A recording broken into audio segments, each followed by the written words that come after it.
my lords. Today I am excited to bring you further developments regarding the elusive and enigmatic entity known only as the Hunters. A significant recent development in the galaxy has been the release of space creatures described as Behemoths. These are the most mighty space leviathans capable of defeating entire empires by themselves. One such Behemoth, upon reaching adulthood and defeating a colossal Voidspawn matriarch, chose to leave our galaxy, in, we suspect, search of bigger challenges. Well, it appears it found one, and we are most disturbed. I shall now detail you a report from our outermost galactic monitoring station, which was ordered to track this Behemoth as it sought to find more prey in the intergalactic space between galaxies. Dr. Sapphire reports. Years ago, my team and I were tasked with tracking this Behemoth, codenamed Phoenix, as it and its kin fled our galaxy. We watched on with relief as the beast that could have ended us vanished into the starless void. But then, nothing. After crossing hundreds of thousands of light years, the Behemoth simply disappeared. There was no radiation, no afterimage, no gravitational ripple. It's as if it never existed at all. Clearly, this had to be some sort of mistake. Behemoths the size of solar systems do not simply vanish. Even in death, something that large would leave behind echoes, waves, debris, distortion, or some trace of its passing. Yet, our instruments, tuned to the faintest tremors of a distant quasar, reported simply silence.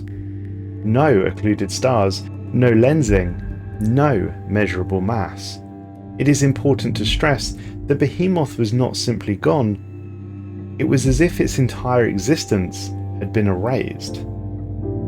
Clearly, we were most unsettled.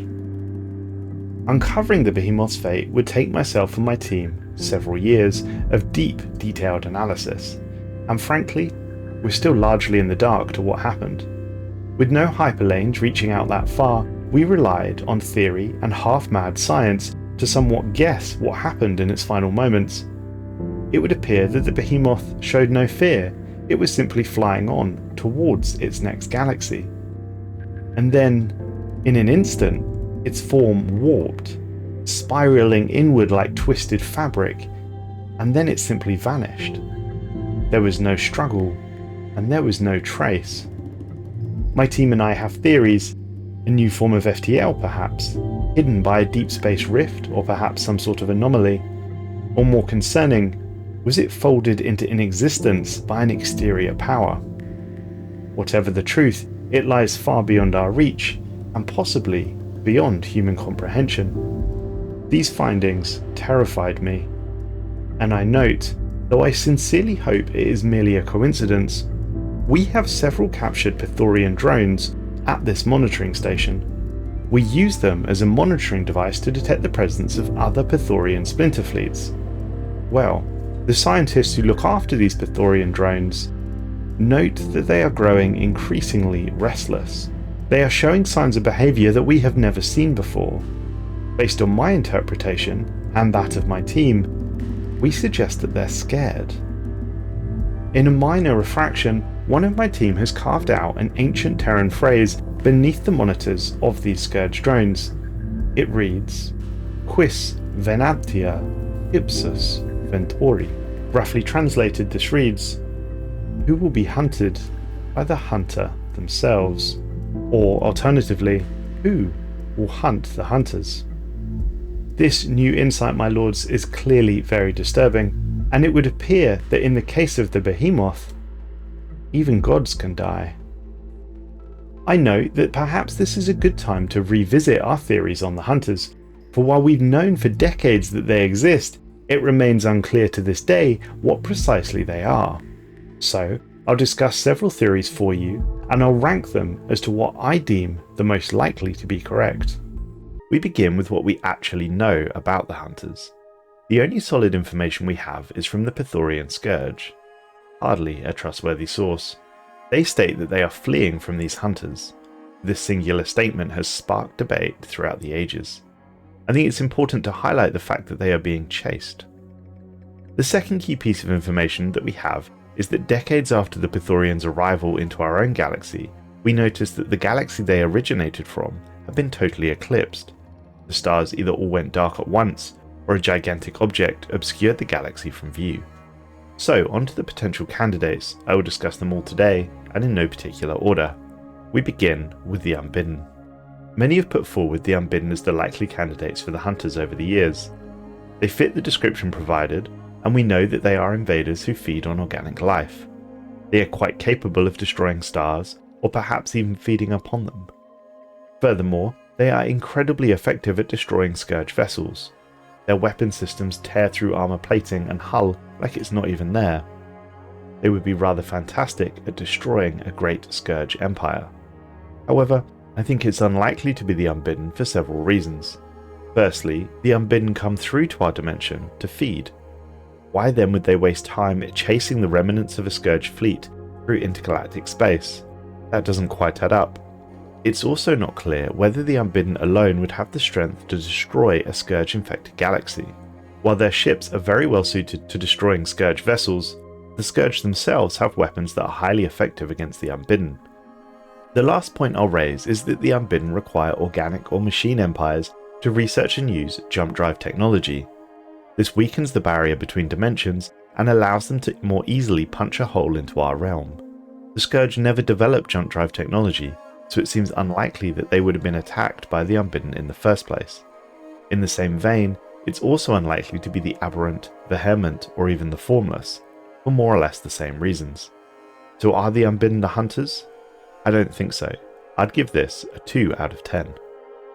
The next theory comes from a Dr. Chaitam, the Voidspawn.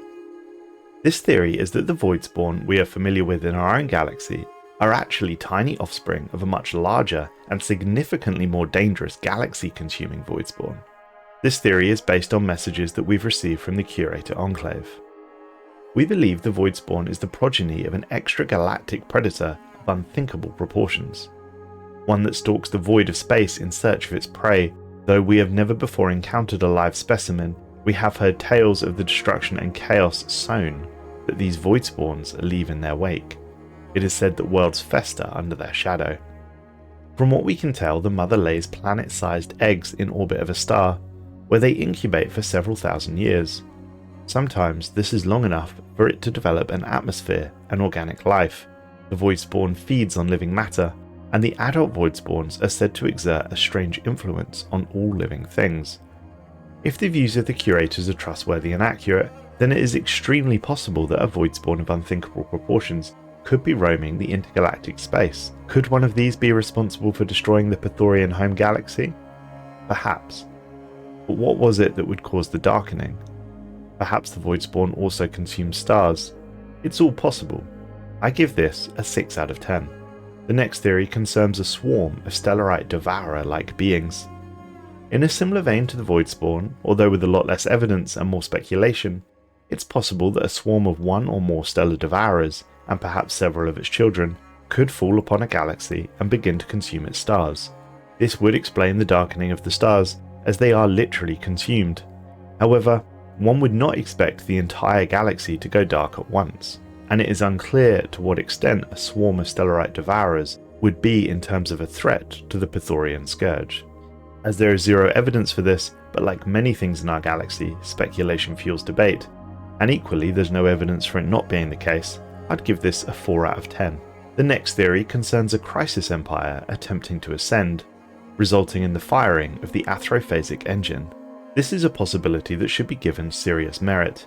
It would not be unreasonable to assume that other empires who delve too deeply into psionics and the Shroud go down this internal crisis route, as has happened several times in our own galaxy.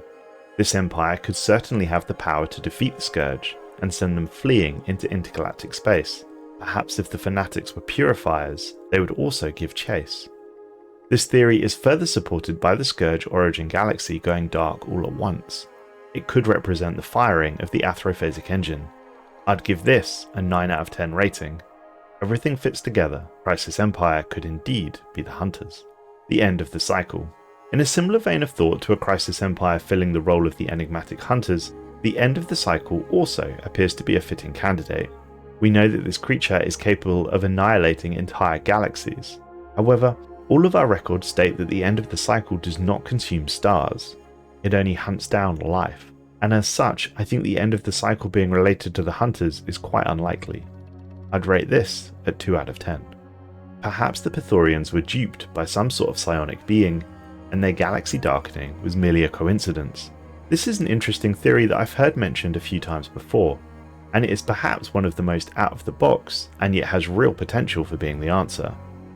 It's entirely conceivable that a civilization who has mastered psionic abilities and occupied and dominated a galaxy that was attacked by a Scourge Hive fleet. Instead of repelling the fleet with ships and firepower, they used psionic manipulation. They implanted an image and intense fear into the minds of the Pythorian Scourge. This effectively removed the threat from their own galaxy and made it someone else's problem. A marvellous theory, and one that I give great merit to. The only flaw is the lack of explanation for why the Scourge origin galaxy darkens. Perhaps these psionics are also capable of throwing up some galactic psychic shield, which keeps them hidden. Sadly, unless we go and visit that galaxy, we'll never know, but I give this an 8 out of 10 rating, partly for its flair and out-of-the-box thinking. Next, we have the Contingency. Could the Contingency be the hunters? Are they hunting the Scourge? Perhaps the Scourge is a Class 30 singularity that we have speculated so much about. I think this is quite unlikely. The Contingency almost certainly were not created for something as mundane as purging the Scourge. The Contingency could have activated in a similar way to how they do in our own galaxy, i.e. via the hacking of synthetics and sapient AIs. However, as far as we're aware, the dominant species in their previous galaxy was the Scourge, and they have none of these technologies. Could the Contingency be the hunters? I don't think so. I give this a 1 out of 10. Very unlikely. Next, we have the Worm. The extra-dimensional being known as the Worm is certainly powerful, and we know it has the ability to subvert entire civilizations to its whims. After all, gravity is desire, and one must love the Worm. We know that the Worm also has the ability to destroy stars, as it often consumes a star's energy upon entrance into our realm. Would the Worm chase the Scourge across the intergalactic space? Probably not. This seems quite unlikely. Perhaps the Empire who decided to adopt the Worm's love are the ones doing the chasing. But then why would the Scourge origin galaxy darken? Did the Worm consume all of the stars? It's possible, but it's not entirely clear to us what the Worm feeds on. We believe it gains its power or sustenance from worship and love rather than cosmic energy. However, ultimately we don't know. I'd give the likelihood that the Worm is the hunters, or responsible for them, a 6 out of 10. The Pythorian lied, and their galaxy darkening was a coincidence. This is another theory I've heard mentioned once or twice. The Scourge are lying. They're not running from anything, and it's all a big internal joke as to why they're coming across the intergalactic space to eat our galaxy. Now this could indeed be true. They may just be making up the whole hunter thing after all. How would we know? Perhaps this is indeed Pythorian humour. However, their origin galaxy does go dark after their arrival, so unless they've intentionally fired an atherophasic engine as part of an elaborate prank, I think this is quite unlikely. 1 out of 10. Whoever operates the Ultima Vigilis Sentry Array. For those who don't know, the Ultima Vigilis system is a lone solar system that exists a fair distance outside of the galactic spread. It contains within it a giant sentry array that has been monitoring our galaxy since its creation.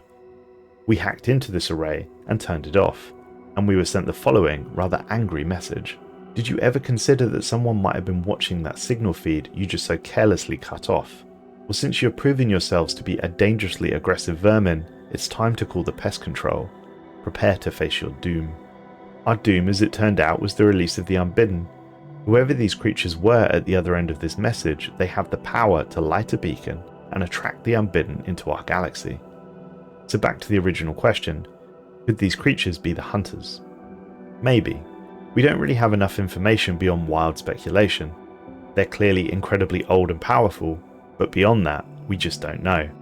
I'd give this a 5 out of 10. We've learned a lot about the hunters over the years, my lords.